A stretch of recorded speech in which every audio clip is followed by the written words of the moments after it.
Oh, funny. Gonna be recording that as a bluegrass album soon. Who that is? whole album. Me. We should probably start the show so you can tell me what's going on with your life. All right. Hi, Frank. Do the thing. Hi, Krisha. Hi, Frank. Do you remember me? I love you. I miss you. Too. I miss you so much. I don't know if they picked up because you crushed my microphone. Doesn't matter. But I miss you so much because literally the last time I saw you, I almost said Jack and Diane. Literally the last time I saw you, we were doing Rose and Jack in front of the Titanic. And that's been 2 weeks and it feels like an eternity. It's been 2 very long weeks, and it does feel like an eternity. And that is. You look different to me. I do. Yes. Well, I've lost a lot of weight. Your hair looks different to me. I've got bangs. Yeah. And I'm happy. Okay, maybe that's all of it. It is the Krisha and Frank show. You remember us? Hi. Krisha will explain all of that part, but I'll tell you that we do have our merchandise, and thank you for those of you who've been buying it, including the Rocket Brothers have got their... Yes. Hi, Rocket Bros. You want to see the classic Rocket Brothers picture? I do. Ready? Please. Oh, I was afraid I didn't remember how to do that. You didn't, but I'll make it work in post. Good. Good. So that they're excited about their Krisha and Frank t-shirts. We've got the mugs and all the other wonderful things at krishaandfrank.com. That's where you can find links to our socials, and you can find all of this. Yes. Yeah. We're on YouTube and all the audio podcast apps. The last episode we did was audio only. Yes. From my car in the Hatfield parking lot. So that was a weird one. Yeah. And we tried to do it again, but it just didn't work. No, because I was working. I know. I'm not going to say I felt stupid, but we said, let's do between shows. Krisha will call me at 3:45. So I set everything up and I sat here. And I started looking at the internet. Yeah. And I got the thing, it's actually recording. Nothing. Right. And it's ready. We're going. The thing is, the app we were using technically has to start as soon as I send the invitation, the counter starts going. And I'm sitting there. And Jerry's in the other room going, what's happening? I said, well, there's a delay. Something's going slow. And the worst part is that my phone does not have any service in the building. Which seems like a bad plan. I pull into the parking lot and I take 2 steps and it just... Poor design. How do they expect people in the show to communicate with one another? Well, we have radios. Oh, all right. So I guess that's what they do. They do it on purpose then. No, they don't do it on purpose. It's just the building itself, no one gets phones. It's where it is located. Right. And the structure and what it's made out of and all the things. And there's Wi-Fi. But if you're in the back, you can't get Wi-Fi. You have to go out into the audience or the lobby. Good going. Or out to my car. So after about 58 minutes, my wife says to me... Because I texted you. Yeah. I went outside because we had a sound issue. And I was running sound that day. And I had to fix it. I understand that. I said, okay, I'll just wait. I'll wait. And I'm trying to remember what time the shows are. Yeah. And I'm looking at other things. Actually, what I started doing was I just started Googling myself. And I was finding... What are you doing with your idle time? I'm Googling me. I was finding what... there's people in radio... I shouldn't say that. There's people who write about radio on these bulletin boards. Yeah. And you can tell that they don't work in radio because of their frustration. Right. And you can tell by also what they write. Oh, man, you could give me the worst frequency AM, or you could give me 2 tin cans and a string of wire, and I'd get higher ratings than that station. And I'm like, no, you wouldn't. You wouldn't. You don't know how it works. No, that's what I'm saying. When you can tell when you read things like that, these are people who don't know what they're talking about. But it was interesting to me to just see them write about what they thought of me. Right. And it was okay. It wasn't terrible. I wasn't upset by any of it. It was like, that's actually reasonable. Cool. That's kind of accurate. Yeah, I did bounce around some. Yeah, I did spend 15 years in that one building. Yeah. Yeah. Oh, okay. There you go. They know enough to know that. So that's what I was doing during that hour. And then at that point, I'm like, oh, well. I'm sorry. I was frantic. We have speakers in the pool. So that's amazing. I was thinking about getting pool speakers one time. Yeah. They sell them. You can buy underwater speakers or speakers that float. You can buy all sorts of things like that. Yeah, and we have a speaker in the pool, and it's a monitor speaker because we actually have a diver. Oh, who has to hear underwater what's who going has on? to know what's going on in the show to turn on gas for explosions and to make sure that people don't die while they're in there. Good golly. And so there is an actual speaker so that the scuba diver that is our safety person can hear what's going on. That kind of scuba diver, not like a swan diver. No, we have divers, and we have a safety scuba diver that is under there the whole time. Under there, not the whole time, but anytime that the pool is in use or getting ready to be in use. Why couldn't you just train a dolphin to do it? I bet we could. All right. Anyway, so you have a guy. I think they would be upset to be out of the job. You have a person, a guy or girl, who's down under there in the water. And speaker went out, and that is crucial. That is something that you must have. Yeah. So that happened during a show, and had to fix it before the next show. Fix it or replace it? Yes. Which? Yes. Both? No, we don't have we have to fix it. And so I don't have the fixing job, but I have the go up in the booth and make noises. Oh, I see. And you have to I had to sit there in the booth. And make sure that when they could keep checking it, and when they finally heard what you were doing, then they knew they were done. Right. Okay. And in that process, I'm like, and I can't text Frank, and I can't call him because my phone's not working. So where you are, there's no Wi-Fi and no cell service. And no cell service, and I'm sitting in the booth and no losing my landline. mind. No. That's the other thing that strikes me as odd. They could at least put a landline up We there have comm systems. So we have a comm system from the booth to backstage, and we have radios. Now, I'm not going to sound, I don't want to sound, egotistical or anything, but couldn't you have said, does anyone here in the audience know Frank? There was no one there. Okay. Yeah, there was no audience. Sent somebody out to the... But what I did do, I was like, guys, I'm going to have to use the restroom. And instead of using the restroom, I ran from the booth all the way outside so I could text you. And then I ran back inside. I was like, I'm sorry, Frank. I'm sorry. Now, I have had jobs in my life where I was like you, where I worked the insane hours. Mm-hmm. Mostly it was in my, I'll say 20s and 30s, when I was producing radio shows, especially in Los Angeles. Right. I was just like you, and I would work those insane 11-hour days or 60, 70 hours a week. And I know that you don't have time for anything else when you do that. I know it's all consuming. Your life doesn't, there is no life. So that's what I'm anxious to know about is, if there's no time for anything else, what are we going to do? What am I going to do? What are we going to do?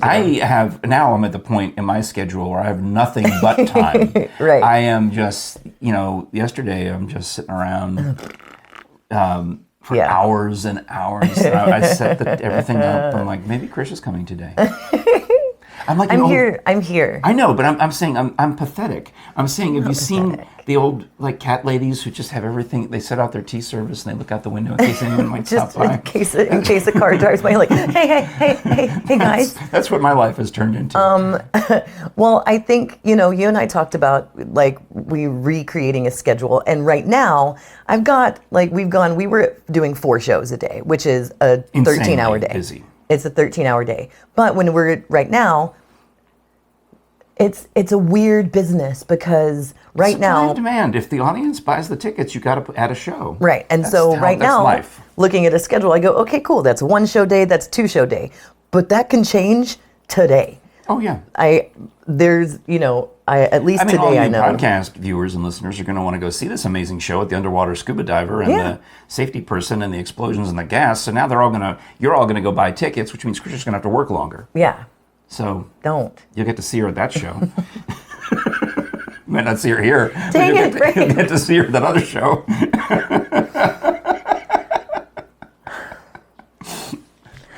My heart will go on. I'm the king of the world.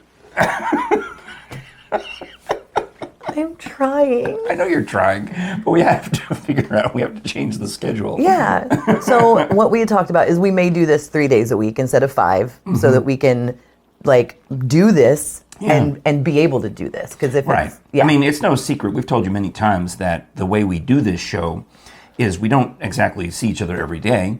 We usually see each other once a week and try to record a week's worth of shows in one sitting. Same as Jeopardy, same as other shows. That's how shows work.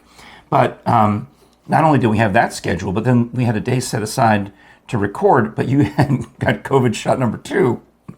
So it's like 2 half days of your life that got out of control. Yeah. And that blows 2 whole weeks out of our podcast. Because there's no other... Yeah. And you were just so wonderful. You're like, I'll drive to you. Let's go. Let's do it. And the thing is, I honestly, I eat and I sleep and I work. And I mean, I know we've got all of this set up, and I know it's nice, right? Yeah. I like it. It's very comfortable for I me. like it. You know, I've got all the lights figured out. We've got it all figured out. But if I had to drag all this over to your house and do it on your front porch, I would. If I'm there. Okay. Because, yeah. I don't care what front porch it is. Just an alternate location. Yes. It's a nice porch. It's a nice little suburban porch. You know who has a nice backyard? Steve. He probably does. I haven't seen it. But you were talking about Bruce. I was thinking our friend Bruce. Bruce. I've never seen. me. I've not seen Bruce's backyard until recently when he put a fantastic video on Facebook and tagged me in it. Because as I look at this video, I say, "Oh, that's Renee from Steve's Tree Service." Yeah. Wearing the Steve's Tree Service shirt, you can tell. And I'm like, wonder if that's probably one of the. It might be Steve with the chainsaw. I don't know. But there's a team of them, and they've got a rope. And they're like, "Huh." And they're pulling on a tree in Bruce's backyard, and they're steering it because that's what they do. Yeah. And they take down this tree because if it had fallen the way it naturally would have fallen, Bruce was explaining this on a post somewhere, that it was hanging over the neighbor's fence, going the wrong way. So when it falls, eventually, it would cost him insurance claims because it's going to take down the neighbor's, going to damage the neighbor's property. You can't have that. And he's got a neighbor's fence this way and a neighbor's fence this way. The tree's right here. So I probably did a bad example of that. But anyway, so they pull it so that the tree falls diagonally perfectly 100% into Bruce's property. Yeah. Zero touching of the fences. I'm like, they did it again. It was a really cool video. And so thank you, Bruce, for using Steve's Tree Service. And you could use Steve's Tree Service too. Yeah, you can find them on Facebook, Yelp, or Google. They have great high reviews, or just call them like Bruce did, 865-257-6214. I think you can text that number too, because I got a text from Renee saying, "Oh, we're doing a job for your friend Bruce. He speaks very highly of you." And another one of our friends, Tony, has called them for an estimate. He hasn't had time to follow through on that yet, but we know that you guys are patronizing our sponsors, and we appreciate that. Thank you. Thank you. So, Steve and Renee, you guys are fantastic and awesome. Well done. Yeah.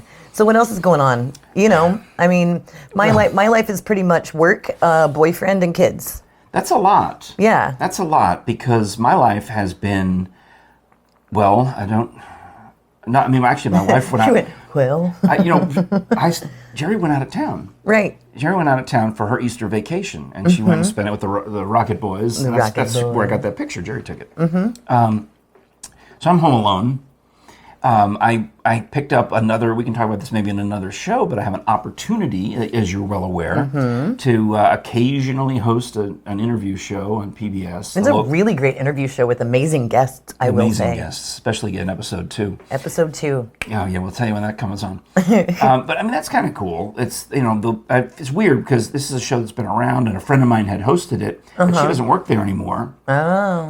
And they had to do this, they had to get these episodes done. They had 4 episodes they still had to make this. Right. That are committed to doing. And they're like, "Hey, can you just do this interview show? Maybe you could interview somebody, that you like." I'm like, "Oh, okay."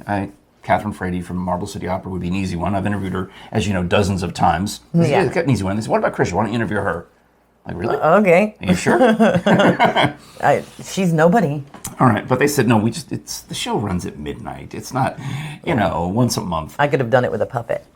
Yeah. So we had, was that me that you're referring to? No. No. But, so we did, that was exciting. But that was not, what was that? Literally an hour and a half out of my life. Right. Because we taped it at 6 o'clock at night on a Monday. We went to dinner that night. We did. That was really nice. Went out and sat we sat on a romantic was her name patio. Sophie? Yes. Why do I remember that? Because she was a great server. She was a good server. We went to Calhoun's on the River. Yeah. Sat on the patio. It was gorgeous. It was very romantic. After we did the interview show. The lights and the river. The steak that I couldn't see.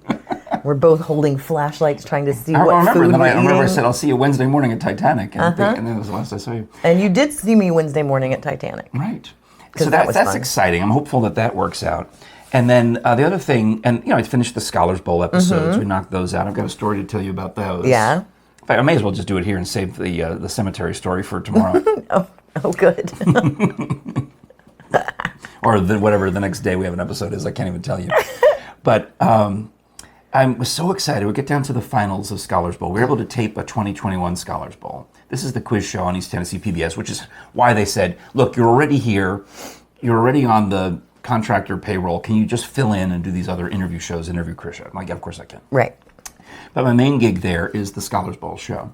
And some schools were still able to get a team together. They had enough in-person students, and they were willing to take the precautions. We made them jump through all these extra hoops. Right. You can't have as many alternates. You can't have any parents. You can't stay inside the building between shows. Right. And we got very lucky that we had good weather on all the taping days, because the students had to stand outside and be distanced. And then when you come in, you have to do single file. You keep your masks on, and we have to spray this and do this. And then when the adults are, however many feet, 10, 12 feet away from them, all right, students, you may drop your masks.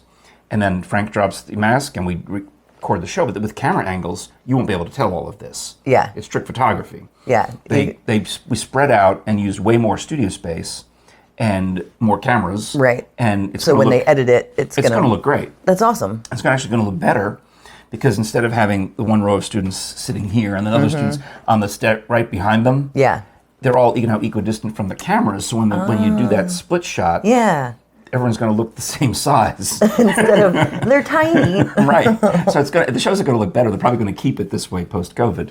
But we get down to the finals, and I've had, at that point, the kids from Science Hill High School and Scott County High School and Dobbins Bennett High School, and Webb was in there late, but there was another one I'm trying to think of. Oh, Hardin Valley. These ones that have been in it now because they keep winning. Right.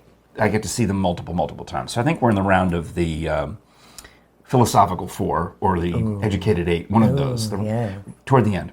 And the kids from Science Hill decide they're going to mess with me.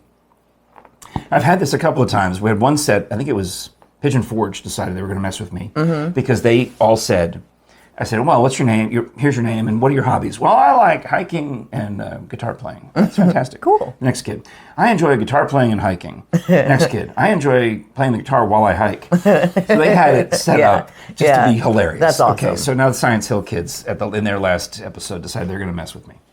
So first girl is Molly. I was like, Molly, tell us about yourself. You're a freshman, what else? Well, I'm the editor of the Frank Murphy Wikipedia page. Which she isn't. It's a lie, but it's hilarious. Yeah. I'm like, okay, I'm so glad. I'm glad somebody's doing it. Thank you, Molly. And then the next young lady, who's also a freshman, her last name was Noe, but what was her first name? Rachel, doesn't matter. I don't know why I can, if I visualize, I can see their name tags. You're a good name person. And she says, well, I enjoy crocheting and knitting, and I'm currently crocheting a Frank Murphy doll. I love it. And then I can't. I'm at this point. I'm just laughing. I'm just. And I can't actually remember what the third kid said about me, but it was something along those lines, something silly. And then the fourth kid, I said, "And what about you?" She says, "Well, I'm just like to say that I have no idea who Frank Murphy is." Like, yes. This is gold. Oh, this that's is so TV great. Gold. I have no idea who Frank Murphy is. So, back to you, Frank. Yeah, I was so happy. That's awesome. It was just fantastic. Well, obviously they adore you, which is awesome. Well, yeah, I mean, part of it is you have to pronounce. If I make the effort to pronounce their names correctly, which important. Is it's a courtesy, but. As I tell them, some of them, they try to say, oh, I know my name is hard. Like, for example, there's a young lady named Sonali Pubalasingham. Wowie. And I practiced it, obviously. And when she showed up, I said, I looked at her and said, I woke up thinking of your name this morning. And it sounds She's weird. Like... But I was, because I wanted to get it right. Yeah. I mean, because I had messed it up. The first time I said it, you mess it up. I said, it's okay. We'll be able to fix that in post. I'll get it. But it's Sonali Pubalasingham. Sonali Pubalasingham. Yeah, so once you get it, you got it, right? Yeah. So I said, my whole job, she says, no, it's okay, I get it wrong. I said, listen, Sonali Pubalasingham. Listen. The only job I have is to pronounce words. That's it. That's all I got. That's why they're paying me the big bucks. I stand here and I pronounce words. That's what I do. You do the heavy lifting. I have no other value here except because literally it's not on television. If the kids aren't there, if the cameras aren't there, if the lights aren't there, I don't have to do anything of that. Yeah. I just stand there and say words, and I read the words. I pronounce words. That's my whole job. That's it. So if I don't learn to pronounce your name, I'm not doing my job. No, I mean, as someone with a different name, I appreciate when people take the time to pronounce it properly. I always think of you because there's a girl on the Pigeon Forge team named Krishna. Krishna? Yeah. That's what a couple of the servers at work, they call me Krishna because they think it's Krishna. Maybe they know Pigeon Forge is Krishna. Maybe. Ask them. They might. They probably do. Yeah. But we once had a boss that he intentionally called me Kesha. Like as in... the singer. But I'm guessing this was a boss in radio? Yeah. Yeah. It was one of our bosses. Intentionally, regularly, on a regular basis. What's going on, Kesha? Now that I've done that impression, you know exactly what I'm talking about. There's people who call me the wrong name, thinking it's funny. Like they like to call me Franklin. And I'm like, well, that's not my name. But one of the people is... I call you Francis. Which is my name. I'm fine with that. I don't know why. It's just, I'm like, I've told you multiple times, my name isn't Franklin. Please don't. But the guy who says it is a dear, sweet person, and I like him, so I kind of let it slide. All right. But no, I generally don't like being called Franklin or... Don't call him Franklin. It's not my name. That's not my name. That's not my name. This is the Krisha and Frank Show. Right, not Franklin. Not Franklin. Not Kesha and Franklin. It's not that at all, because you can tell by the mugs, it wouldn't have fit. It chapped me so much that he did that. I bet. Yeah. I mean, because we've explained multiple times, and most people can figure it out. Explain it one time. Krisha rhymes with Trisha. It's like Trisha with a K. Yeah. Once you see it, you should be able to get it, unless you're dyslexic. Then you'd be chakra. Ooh, chakra. Align your chakra. Well, we did a show. We did. Let's do more. All right. So I don't know when the next one will be, but we're probably going to try to do them 3 days a week. Yeah. All right, that sounds like a deal. All right. Well, thank you for watching and/or listening. Go to krishaandfrank.com. You also can check out other audio entertainment, including us, at Audible. We're on the Audible Pod system. Yeah, audibletrial.com/KrishaandFrank. Try it out for 30 days. Get a free download of an audiobook that you like. Like I picked this really thick improv manual. I picked it because it was the most hours. Yeah? That's how I made my choice. I picked the longest one I could possibly find. Are you enjoying it? For my free, I forgot to start listening to it until just right now. But also, turns out I got a lot more free time on my hands, so I guess I'm gonna, with all that less editing I have to do, I'll be able to enjoy more audio entertainment. Man, I'm taking it right in the underpass today, aren't I?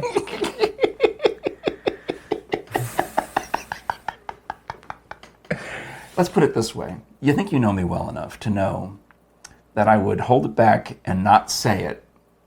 Oh, you would be quiet and sullen. And that would be worse. And I don't like quiet and sullen Frank. That's bad. I don't like when I put Frank in a quiet and sullen place. My family knows this. Yeah. That when I get quiet, it's because I'm... I got quiet on a lady the other day. That's not good. Yeah, where I was, she was rude, and I had to not say words, or I was going to say something very mean to her. So, well, that's what goes through my head so many times. Is I just go, don't say words. Don't say words. Don't say words. Don't say words. Don't say words. Yeah. Yeah. Yeah. So quiet and sullen Frank, no. Not good. Frank reaming me. That's good. That's a better alternative. All right. Maybe that'll be the title for this episode. Not Frank reaming you. The better alternative. The better alternative. I like it. Cheers. All right. See you soon. Bye.